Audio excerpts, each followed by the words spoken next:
Next on MLR Weekly, Dylan the Butcher Fawsitt, the iconic Major League Rugby and Team USA hooker/fan favorite, coach of future MLR stars in the World University Invitational in Bordeaux, France, Northeastern's Ed Tubridy and his Who's Who staff. Bryan Ray of America's Rugby News breaks down the Houston SaberCats and MLR headlines and doings with Rugby Morning's John Fitzpatrick. Rugby Wrap-Up's MLR Weekly brought to you by Sheehy Auto Stores. It's easy at Sheehy. The Pig and Whistle, New York City, the world's best rugby pub. And Lean and Limber, stretching your way to a healthier lifestyle.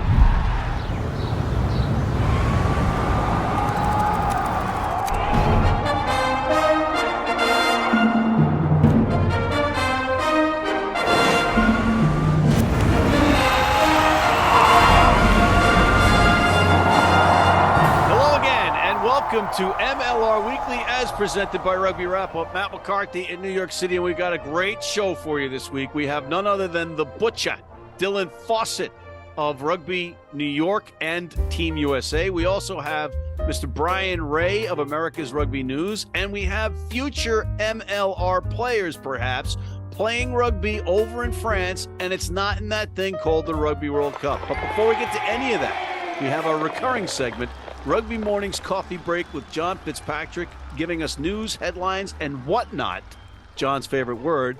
And John, I want to welcome you in again. Thank you for joining us. What do you got? Hey, Matt, thanks for having me. As always, let's start with Old Glory DC. They announced the signing of Scottish international Rob Harley. Harley, who plays lock and flanker, has made 20 appearances with the Scottish national team and is the Glasgow Warriors' most capped player with 267 appearances. Matt, OGDC continuing to tap into that Scottish rugby connection. Yeah, it's great to see Harley revving his engines in the capital. Next! Hey, big MLR trade alert. The Seattle What, Seawolves. nothing on that? I get no love on the Harley engine thing? Next! The Seattle Seawolves have sent fly half AJ Alatimu to the Houston SaberCats for USA international Joe Taufete'e. I gotta say, Matt, this is a pretty big trade, and I gotta think both sides have come out pretty well on this. All right, more to come, I would imagine, from all these teams, but what else you got? Hey, how about the Toronto Arrows? They have re-signed Sammy the Boot Malcolm. Malcolm, who had a head injury most of last year. It's good to see that he's back. But Matt, fun fact here for you. According to MLR stats guru James Dealey, Malcolm is one of only 5 players to score more than 300 points in MLR. Matt, can you name one of the other 5? Well, I know it's not Matt Truville, but I will put Sam Windsor on that list. Next! Hey, rapid fire here. Props to San Diego Legion hooker Samuel Malolo. He scored 2 tries in Samoa's 43-10 win over Chile. Pretty cool there. How about 3 cheers to the USA men's Eagles? They beat Toulouse over the weekend on home soil. You know what? It was important not to lose for them. Next! But the coolest thing about all of that, Matt, we can't skip over this, is that they may have set a Guinness World Records for most people participating in a scrum.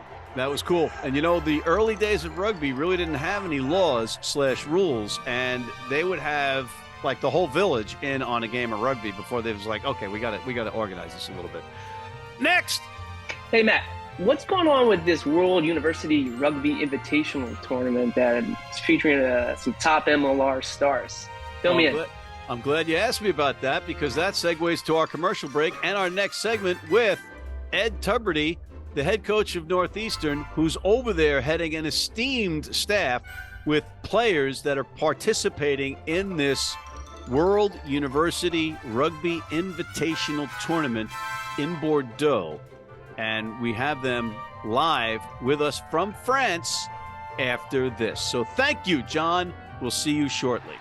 Need a great price on a new vehicle? Sheehy makes it easy. Easy Price shows you our lowest prices on the Mid-Atlantic's largest selection. Find your best price online or at any of our 31 dealerships. It's easy at Sheehy. Sheehy.com. And we are back, and we have the pleasure of welcoming in from France, Coach Ed Tubridy of Northeastern. But Ed, you are now over in France with a different outfit. Can you tell us about this? Hey, Matty, thanks for having me, mate.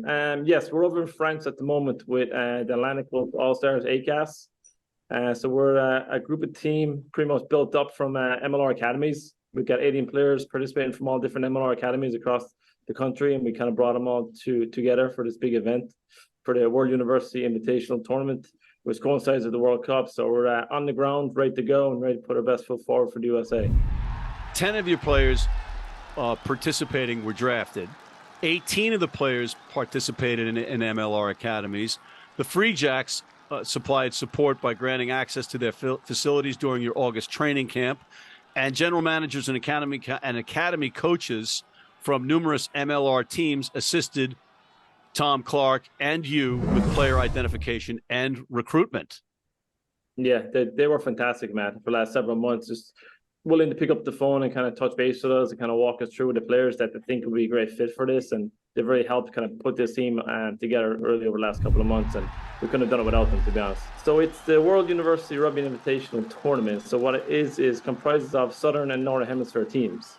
For example, you got Sydney University involved. You got New Zealand University involved, which is just like a bunch of like universities coming together.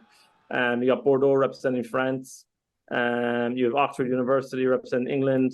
You got British Columbia from Canada. They're also here as well. And usually they come in every 4 years. It coincides with the World Cup.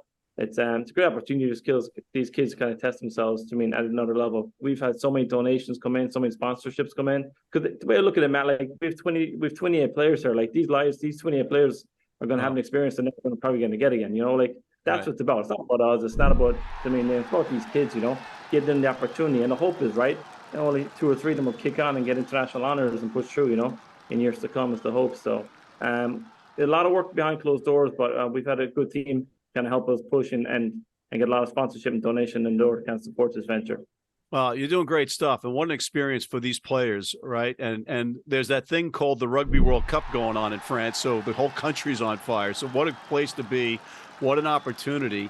All right, well, have a great time. I am so jealous of you guys. I want to hit you all in the face with a bag of nickels, but what a great experience. It's a win-win. Congratulations on a job well done. On that note, I want to thank Mr. Ed Tubridy and his staff, his illustrious, esteemed staff over there in France, in Bordeaux. We'll be right back with Dylan the Butcher Fawsitt after this. You need your cleats? You need them tomorrow? If you order today by 3 p.m. New York time or noon LA time, they can have them to you tomorrow. Young, old, male, female, if you're playing on turf, if you're playing on grass, if you're playing in the rain, you're playing in the heat, they've got you covered. RugbyNow.com. Go there now. And we are back with one of my favorite people on this planet, Dylan the Butcher Fawsitt. Dylan, welcome to MLR Weekly once again. Thanks, McCarthy. Great to be here. Dylan, you've been playing a lot of rugby over the course of the last 8 years. Okay, let's call it a year. How's the body? Never better, McCarthy. I'm getting better with age, like a fine wine. It's amazing. You literally are like a fine wine, and you're getting better as you go, but you're not playing on the wing. You're playing hooker, every now and then you move around to get a little break at number 8, but you're right there in the mix. You're right there. What is the secret? Listen, I just look after myself. My wife and son keep me young. You have had quite the career, and I'm not saying it's over. It's far from over, but you're banging away, playing hooker. You're not a finesse player, so to speak, although when you are in the open, you are known to have twinkle toes and some soft kicking ability. What do you attribute that to? I was exposed to a lot of sports, did my time, did a bit of dance as well, so yourself, the twinkle toes. Yeah, it helps, Let's talk about what's recently transpired. You had another run with the Eagles, which was very cool to see you back with the national team. How's this last match? What was that like for you playing against Toulouse? What a challenge. It was extra special to be a part of that team this week, so Toulouse were phenomenal. A young side that came out, but I just love how they play rugby. They just have a crack wherever they can. So we knew we had to be on our toes. And we embraced it. You know, it was great. I think we played 26 lads. Everybody got a shot. You know, and to come out on the right side of the result was, it was epic. It was an exhilarating win for you guys, and you know you've had mixed results together, but again, there's no real shot at being a cohesive unit when you're getting together, you know, as infrequently as you do. But I think going forward, the real kick in the pants that not being in the Rugby World Cup this go around might ultimately be good for Team USA. And I'm just happy that guys like you are still getting a run with the team and recognition for your hard work on and off the pitch. What's it like playing for Scott Lawrence?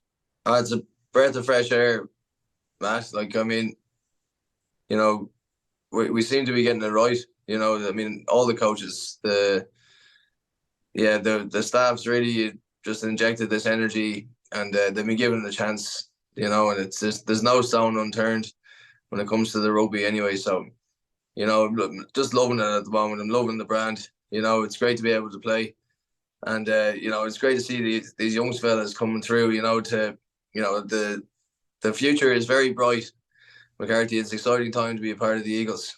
Scott's vision is 2031. So we're just there to inspire the nation. And if we can get somebody that's sitting on their couch or, you know, sitting in high school or something like that, and they have a chance of making the 2031 and representing their country at a World Cup in the United States, you know, well, then we're doing our job. You know, you've had to fight and chase and work hard for every scrap that you have gotten in rugby, and you came over from Ireland. You went to Life, right? And I did, yeah. Did you know Scott Lawrence there? Yeah, Scott was one of the main men that brought me over. So to be able to work with him again, you know, it's a real pleasure, and I hold Scott in high regard. You know, he's an exceptional man, you know, and he's inspirational. So he's inspirational through his actions. You've had to fight and claw all your rugby career, and now you're at a point where you've made it. I mean, you're one of the faces of the league. You are the butcher, after all, of the New York franchise. You've been with the New York franchise your entire professional career here in this league, in Major League Rugby. And you also played in the previous iteration of Rugby, Pro Rugby USA. I think that was we called it Pro Rugby, right? But my point now is, are you finding the ability to exhale and relax a little bit, knowing that you've established yourself as a pro? Matt, there's always going to be wolves at the door, you know, that I've just got to keep getting up early, because these boys want to get up a little bit earlier to come and get me. But, you know, I just want to keep pushing myself, keep inspiring, you know, keep doing the job. I'm very, very proud to represent New York. You know, it's been one of the best, you know, prides of my life. So to do what I do and to represent this great country, and, you know, I'm just, I'm very fortunate, but I don't want to give it back yet. I want to keep going. How long you want to go? As long as the body will keep going, I'm going to keep going. Let's talk about the league in general. You've been around the league from basically its inception. What's the biggest change that you've seen in the league since you've been around? Like, I can't really put my finger on it. You know, I mean, it's just getting better and better every year. You know, like the standard is just raised. So I think that's it. You know, you raise the standard and you raise the bar. When you become a champion, that's all you want to do is continuously win. You know, you want to continuously win. You want to build a dynasty. You know, so just being a part of it all, McCarthy, is extremely, extremely exciting. You know, so to see what's happening moving forward, you know, there's a lot of things going on around the league, and you know, if I'm a supporter or a player, I'm very excited at what's going on. So, well, Dylan Fawsitt, the Butcher, I appreciate you coming on and taking the time. Always a pleasure, McCarthy. Cheers. And we'll be right back with Bryan Ray of America's Rugby News after this. If you're in New York City and want to watch some great rugby, have some great food, and some great times, go to the world's best rugby pub, the Pig and Whistle on West 36th Street.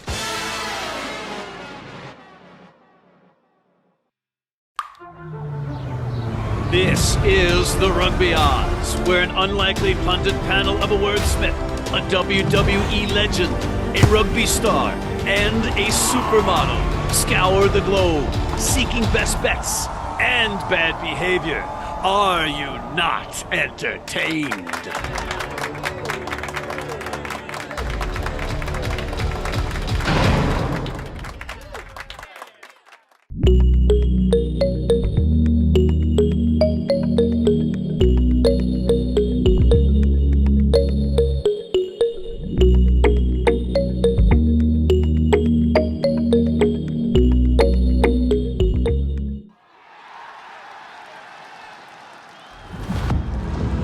And we are back with Mr. Bryan Ray, the amazing Bryan Ray, who seems to know everything about rugby everywhere. And that's why we're going to throw him on the spot, ask him about the Rugby World Cup and what the Houston SaberCats need to do to fix their organization. Bryan, first off, welcome back to MLR Weekly. A pleasure to be here with beautiful Houston in the backdrop. Rugby World Cup thoughts? I think, top of the list has to be a swift recovery, swift as possible for Leroux Milan. That was desperately terrible to see him go down against New Zealand. The good news is he's had surgery already, and it sounds like it went well. He had a fractured dislocation of his right ankle, which is obviously just a terrible, terrible injury. He's going to be a while till he comes back. I mean, it's one of the best players in MLR. He was absolutely outstanding. I mean, he missed half of this season with a broken thumb. So the last thing anybody wanted to see was another injury for Milan. And yeah, unfortunately, this is one that's definitely, I would say, going to affect his participation at the start of the season. Anyways, we'll see what kind of recovery it is, but certainly wish him the best. Vid Kadarati, he actually got banged up a bit in that one too, but his Boyson actually dislocated his shoulder. Now, it went straight back in, apparently, so they were hopeful that he might actually still play in this tournament. We'll see. A pretty tough one for the Major League Rugby players playing for Namibia.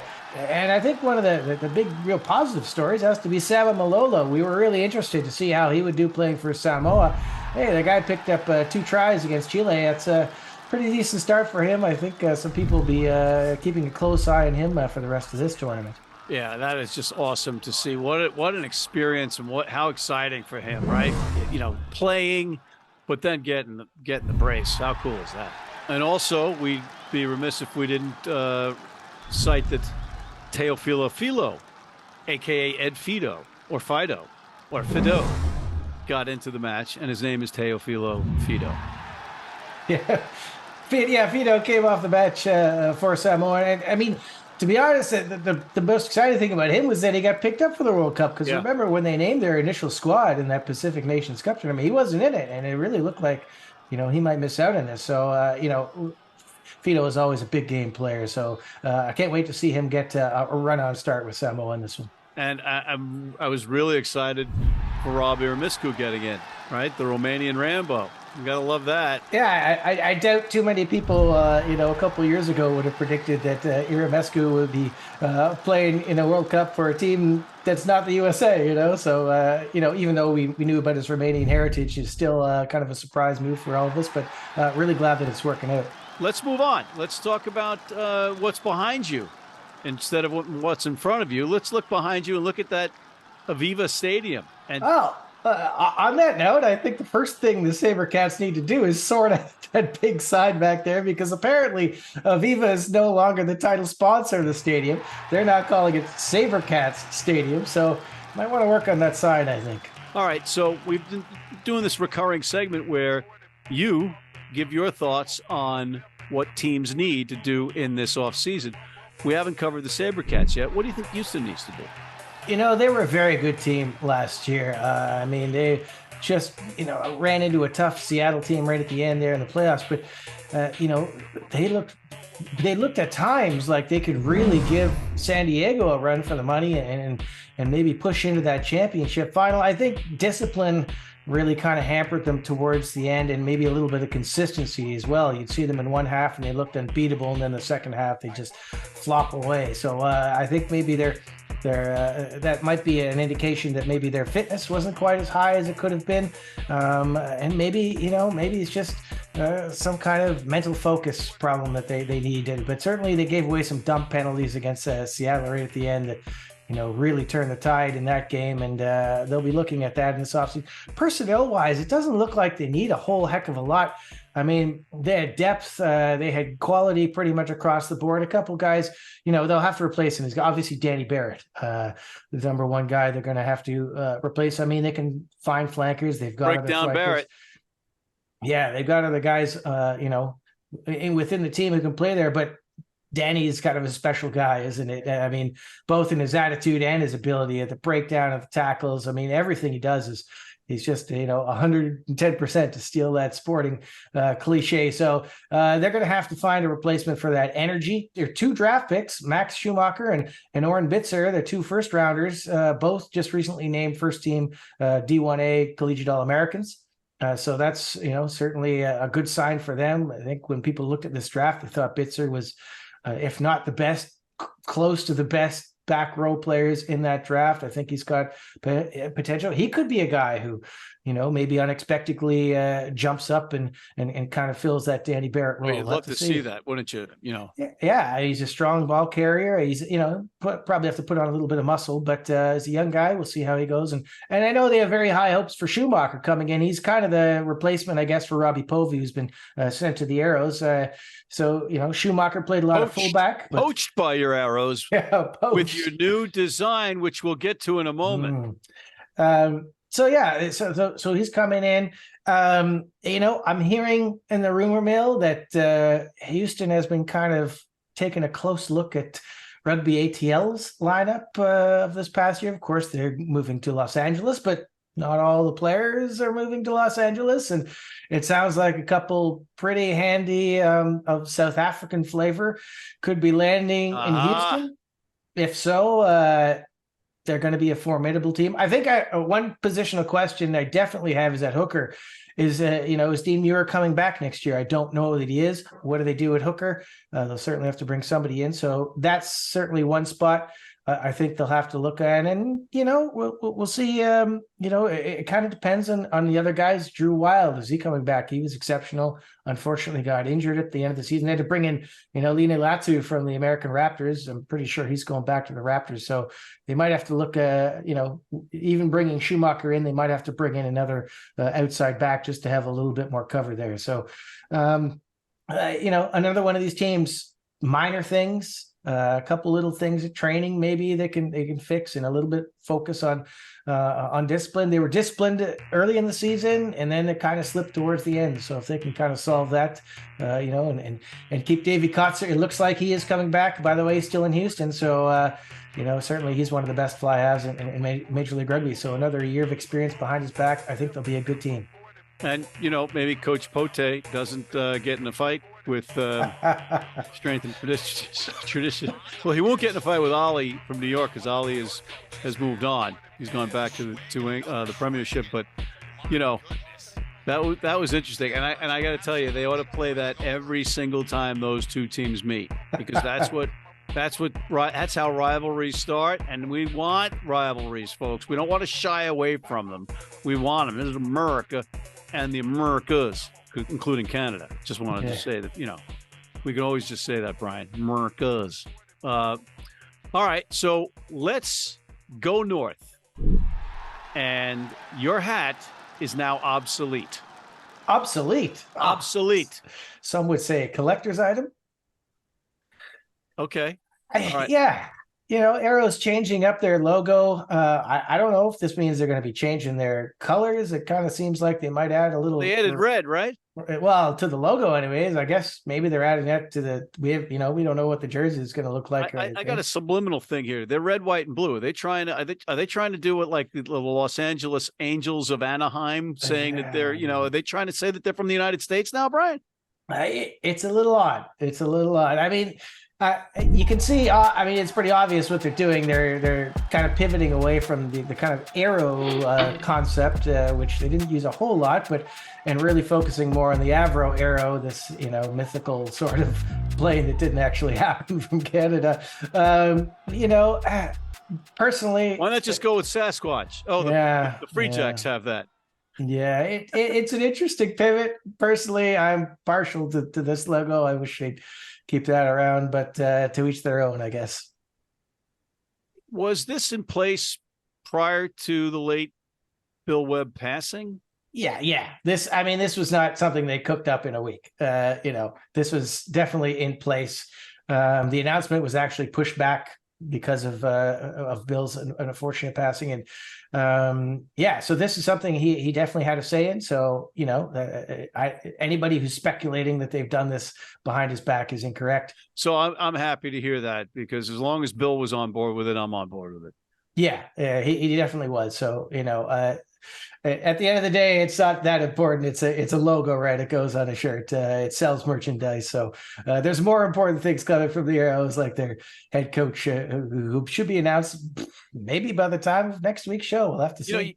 You'd think that all the head coaching positions and everybody else would be in place by now, but it's you still have the evolving situation in LA. Yeah, that's an interesting one, right? Like they don't have a name yet, let alone a head coach. So, hopefully that's resolved sooner than later, because, it's great that we know the team's going to LA. They got some players, blah, blah, blah. But, you still have to build an identity and a brand and where are they going to play, sell tickets, all that kind of stuff. So, clock's ticking. It seems like there's a little bit of time, but if training camp is starting in first week of January, you probably want to step things up a little bit and get that done sooner than later. Absolutely. Well, we were a little chatty today. Boy, well, that felt good. Our editor, the crazy Welshman living in Leicester, England, Johnny Lewis, is not going to be thrilled that he's got to edit this down to fit in the format, but so be it. We give less, more is less. No, it's the other way around. But thank you, Bryan. Final thoughts before I let you go. A couple interesting signings, it sounds like, are heading to Miami. A couple Welsh internationals, I hear. A couple front rowers at that. So that's interesting. And there's certainly some more exciting signings on the way. I mean, we're really just getting started when it comes to MLR signings. So watch this space. Well, we just got wind of this new field that Miami's going to play at. Interesting. I don't think a lot of people predicted it because it didn't have a lot of seats, but the word is they're going to expand it up to 5,000 seats in Fort Lauderdale, and it looks like a fantastic facility. So to have everything there, your training, your meetings, your food, even, they got a really nice players-only cafeteria. So all in one place. I think Miami is going to be a team to watch straight out of the gate. Looks like everything's professional there. So really exciting news, I think. At Fort Lauderdale, where yours truly in college bombed out of his skull at 1:00 in the afternoon on a college spring break trip. If he had $5 more, would have had mom with a big heart on his arm with an arrow going through it. And the tattoo guy, if I could find him, I'd kiss him square on the face. He said, well, if you don't have the extra 5, come back later and get tattooed. One of the great what ifs. What ifs. And what ifs, we're out of here right now. Thank you, Mr. Bryan Ray. Thank you to Mr. John Fitzpatrick. Thank you to Coach Ed Tubridy of Northeastern. And thank you for tuning in. Please check out our other shows, including the critically acclaimed The Rugby Odds, the College Rugby Wrap-Up. Hit that subscribe button on YouTube. Sign up for our weekly newsletter. And please join our American Red Cross Blood Donor Team.